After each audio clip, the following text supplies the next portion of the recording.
آمنوا صلوا علیہ وسلموا تسلیما الصلاۃ والسلام علیک یا سیدنا رسول اللہ وعلی آلہ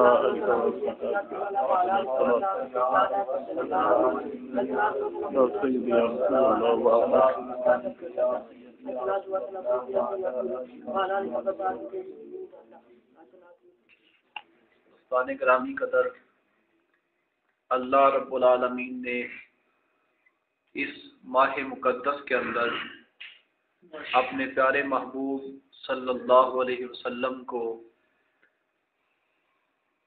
اپنے پاس عرش پر بلایا اور اپنے دیدار سے حضور نبی اکرم صلی اللہ علیہ وسلم کو مشرف فرمایا۔ قرآن کریم میں اللہ خلاق کے عالم ارشاد فرماتے ہیں سبحان الذی اسری بعبدہ، پاک ہے وہ ذات جو لے گئی اپنے بندے کو راتوں رات مسجد حرام سے مسجد اقصی تک۔ سبحان اللہ۔ الذی بارکنا حولہ، مسجد اقصی وہ ہے کہ جس کے ارد گرد ہم نے برکتیں رکھی ہیں۔ سبحان اللہ۔ لنریہ من آیاتنا، تاکہ دکھائیں ہم اپنے بندے کو اپنی نشانیاں۔ تو دوستان گرامی قدر، اس آیا کریمہ میں اللہ تعالیٰ نے چند باتیں جو ہمیں سمجھانا چاہیے۔ پہلی بات تو یہ ہے کہ اللہ تعالیٰ فرماتے ہیں سبحان الذی اسری بعبدہ، کہ وہ ذات پاک ہے کہ جس نے اپنے بندہ خاص کو رات کے تھوڑے سے حصے میں سیر کروائی۔ پہلے اللہ تعالیٰ نے اپنی پاکی بیان فرمائی ہے تاکہ کوئی بندہ یہ شک نہ کرے کہ محبوب کیسے چلے گئے، وہ عرش پر کیسے گئے۔ ذہن میں سوال پیدا ہو سکتا تھا، اللہ نے فرمایا میں تمہارے ذہنوں سے اس سوال کو صاف کر دوں گا۔ پہلے اللہ نے اپنی پاکی بیان کی تاکہ لوگوں کی سمجھ میں آ جائے کہ میں جتنا پاک ہوں اتنا ہی میں قادر مطلق اس بات پر ہوں کہ اپنے محبوب کو اپنے پاس بلا سکتا ہوں۔ سی معراج ایک راز محبتہ دا تے نہیں سی ہر ایک دی سمجھ وچ آن والا۔ سی معراج ایک راز محبتہ دا تے نہیں سی ہر ایک دی سمجھ وچ آن والا۔ سدیا طالب اتے مطلوب گیا اتے جبریل سی سد لے جان والا، تے بعض کہندے نے بنا دروازیاں تو گیا کس طرح عرش تے جان والا۔ اے پر عقل نو ابر کی دخل تھے جانے جان والا یا لے جان والا۔ سبحان اللہ۔ پتہ تو اس محبوب کو ہے کہ محبوب کس طرح گئے۔ اور پھر آگے رب العالمین نے ارشاد فرمایا الذی بارکنا حولہ، کہ مسجد اقصی وہ ہے جس کے ارد گرد ہم نے برکتیں رکھی۔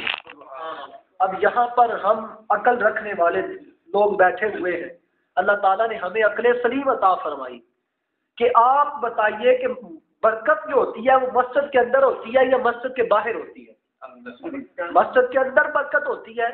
تو اللہ فرما رہے ہیں الذی بارکنا حولہ، کہ ہم نے مسجد کے ارد گرد برکتیں رکھی ہیں۔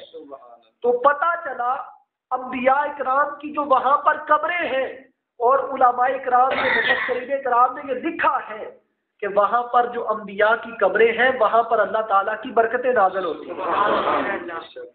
یہ ہے وہ برکتیں جن کے بارے میں رب فرماتا ہے الذی بارکنا حولہ، اور آگے اللہ تعالیٰ فرماتے ہیں لنریہ من آیاتنا، اور ہم نے اپنے بندے کو اس لیے بلایا کہ ہم اس کو اپنی نشانیاں دکھائیں۔ سبحان اللہ۔ حضرت جناب جبریل امین علیہ السلام حضور کی بارگاہ میں آئے تو حضور آرام فرما رہے تھے۔ اللہ تعالیٰ کی بارگاہ سے حکم ہوا کہ جبریل محبوب کو اٹھانا نہیں ہے، یہ تو میرا محبوب ہے، اس کے پاؤں کے اوپر، اس کے جو پاؤں کا تلوا ہے اس کے اوپر اپنے کفوری ہونٹوں کو رکھو، اور جب محبوب ٹھنڈک محسوس کریں گے محبوب خود ہی بیدار ہو جائیں گے۔ پیار کیتا انج خدا نے نال تیرے سونیا، نوریاں دے شاکلوں تلیاں چمائیاں تیری۔ کہ محبوب علیہ الصلوۃ والسلام کو جب جبریل نے بیدار کیا نا، حضور کو براق پر سوار کیا، اب حضور براق پر بیٹھے ہوئے، حضور تشریف لے کر جا رہے، اور آپ اندازہ کریں براق جو ہے یہ برق سے نکلا ہے، برق کا مطلب ہوتا ہے بجلی. تو اب بجلی کتنی تیز ہے، یہاں سے اگر ہم بلب کا سوئچ آن کرتے ہیں تو اگر یہاں سے میلوں دور بھی بلب لگاؤ تو 1 سیکنڈ کے اندر وہ بلب آن ہو جاتا ہے، وہ بلب جل جاتا ہے. تو اب اندازہ کریں کہ اگر بجلی اتنی تیز ہے جو برق ہے تو جو براق ہے وہ کتنا تیز ہوگا. محبوب علیہ الصلوۃ والسلام اس کے اوپر بیٹھے ہوئے، حضور تشریف لے کر جا رہے ہیں. مسجد حرام میں حضور نے نوافل ادا کیے، وہاں سے حضور چل پڑے. تو راستے میں ایک جگہ پر حضور نبی اکرم صلی اللہ علیہ وسلم نے ارشاد فرمایا کہ میں ایک سرخ ٹیلے کے پاس سے گزرا، اور یار رات کا وقت ہو تو اب دن کے وقت جو بندہ اگر ٹرین کے اوپر بیٹھا ہو نا تو بندہ دیکھے چیزوں کو، ارد گرد کی جو چیزیں ہوتی ہیں ان کو بندہ دیکھنا شروع کر دے. تو جو باہر آپ کو رنگ نظر آتے ہیں وہ رنگ متغیر ہو جائیں گے، وہ رنگ تبدیل ہو جائیں گے، آپ کو گٹ مٹ نظر آئے گی رنگوں کے اندر. لیکن محبوب کی نظر کا کمال دیکھیں، محبوب جس ٹیلے کے پاس سے گزرتے ہیں محبوب یہ بھی جانتے ہیں کہ یہ ٹیلا ہے اور اس کا رنگ کس طرح کا ہے، اور اندھیری رات ہے. حضور نبی اکرم صلی اللہ علیہ وسلم کو جو معراج ہوا نا وہ 27ویں رجب المرجب کی رات کو ہوا.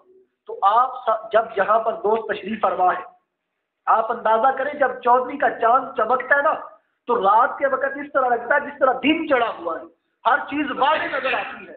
لیکن جیسے چاند ٹوٹنا شروع ہوتا ہے، چھوٹا ہونا شروع ہوتا ہے، 27ویں رات تک جاتے جاتے چاند بالکل چھوٹا سا رہ جاتا ہے، اور رات کے وقت ہر طرف اندھیرا ہی اندھیرا ہو جاتا ہے، ظلمات کے ہر طرف پہرے نظر آتے ہیں. لیکن محبوب اتنی اندھیری رات میں بھی جانتے ہیں کہ اس ٹیلے کا رنگ کس طرح کا ہے. اور محبوب فرماتے میں نے وہاں پر دیکھا رأیت موسیٰ وہو قائم یصلی فی قبرہ، کہ میں نے موسیٰ علیہ السلام کو دیکھا کہ موسیٰ اپنی قبر میں کھڑے ہو کر نماز پڑھ رہے ہیں. اور یار یہ ایک بات سوچنے کی ہے، نماز تو زندہ بندے کے اوپر فرض ہوتی ہے، مردے کے اوپر تو نماز نہیں ہے.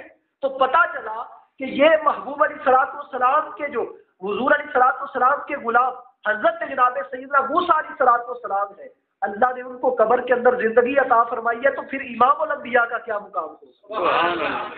اب ایک صحابی حضور کی بارگاہ میں آتے ہیں، آ کر سوال کرتے ہیں اے پیارے محبوب علیہ الصلوۃ والسلام، اب جب آپ دنیا سے چلے جائیں گے اب ہم درود پڑھتے ہیں تو آپ پر پیش کیا جاتا ہے، ہم آپ کی بارگاہ میں بیٹھ کر درود پڑھتے ہیں تو آپ سنتے ہیں، اے پیارے محبوب جب آپ دنیا سے چلے جائیں گے پھر کیا ہوگا.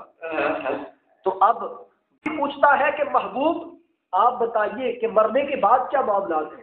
تو حضور نبی اکرم صلی اللہ علیہ وسلم نے ارشاد فرمایا اے میرے صحابی ان اللہ حرم علی الارض ان تأکل اجساد الانبیاء، کہ اللہ نے زمین پر حرام کر دیا ہے کہ زمین انبیاء کے جسموں کو کھا ہی نہیں سکتی. اب زندگی اس نے سوال تو کیا تھا زندگی کے بارے میں کہ محبوب آپ کی زندگی کیا ہے مرنے کے بعد. تو حضور نبی اکرم کو چاہیے تھا کہ حضور بتاتے کہ میں قبر میں زندہ ہوں گا، یا حضور اس کو کوئی اور جواب دیتے.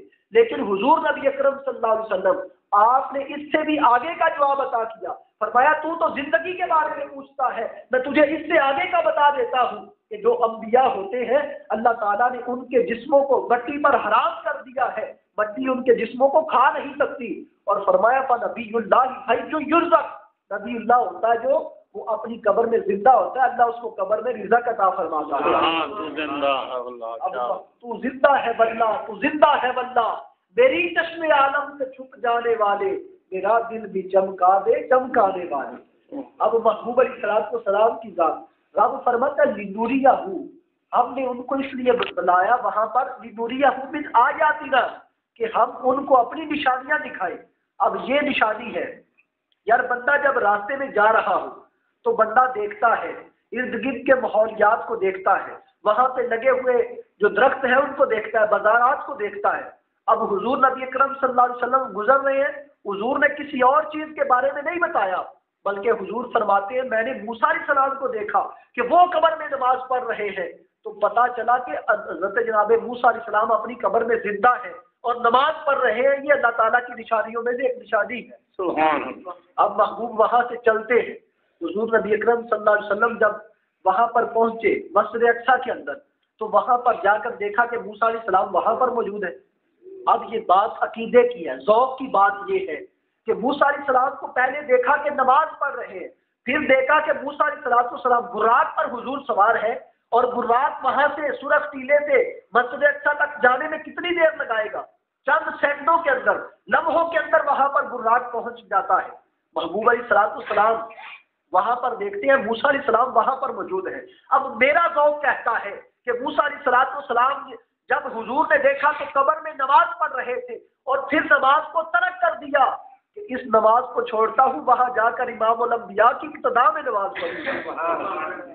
موسیٰ علیہ السلام وہاں پر پہنچ گئے، اور اب حضور نے جب وہاں پر جماعت کروائی، پھر آگے بڑی باتیں کرنے کے لیے، لیکن میں مختصر عرض کرنا چاہتا ہوں کہ حضور وہاں سے پھر آسمان کی طرف تشریف لے گئے، اور پھر اللہ تعالیٰ کی طرف سے تحفہ عنایت ہوا 50 نمازوں کا۔ واپس آئے، موسیٰ علیہ السلام سے ملاقات ہوئی چھٹے آسمان پر۔ موسیٰ علیہ السلام نے عرض کیا حضور کیا تحفہ لے کے آئے؟ فرمایا 50 نمازوں کا تحفہ ملا ہے۔ عرض کیا حضور واپس جائیے، اپنی امت پر کرم کریں، ان کو مختصر کروا لیں۔ حضور نبی اکرم صلی اللہ علیہ وسلم واپس چلے گئے، اور اس طرح حضور چکر لگاتے رہے۔ اب موسیٰ علیہ السلام وہاں پر طور پہاڑ پر کھڑے ہو کر عرض کیا تھا کہ اے میرے رب، کوئی ایسی ہستی ہوگی جو تجھے دیکھ سکے گی؟ تو رب نے کہا تھا موسیٰ وقت آنے پر تمہیں بتاؤں گا۔ اب محبوب علیہ السلام بار بار جاتے رہے، موسیٰ علیہ السلام سے ملاقات ہوتی رہی، اور جو اللہ تعالیٰ کے نور کے جلوے تھے ان کو اپنی آنکھوں میں سمیٹ کر لاتے رہے، اور موسیٰ علیہ السلام ان جلووں کی زیارت کرتے رہے۔ اب سیدی اعلیٰ حضرت عظیم البرکت مجدد دین و ملت امام شاہ احمد رضا رحمۃ اللہ علیہ آپ بول تھے، آپ فرماتے ہیں کہ کوئی کس کو دیکھا، یہ موسیٰ سے پوچھے، کوئی موسیٰ علیہ السلام سے کوئی بندہ سوال کرے نا کہ اے موسیٰ علیہ السلام آپ نے کس کو دیکھا ہے، تو موسیٰ علیہ السلام سے کہے کس کو دیکھا، یہ موسیٰ سے پوچھے کوئی، تو موسیٰ علیہ السلام کہیں گے بھائی آنکھ والوں کی ہمت پہ لاکھوں سلام۔ وہ کہیں گے کہ میری آنکھ میں تو اتنی ہمت نہیں تھی، میں تو نہیں دیکھ سکا تھا، لیکن جس نے دیکھا ہے اس کی آنکھوں پہ بھی لاکھوں سلام۔ اللہ تعالیٰ کی بارگاہ میں دعا ہے کہ اللہ تعالیٰ سمجھنے کی توفیق عطا فرمائے۔ وآخر دعوانا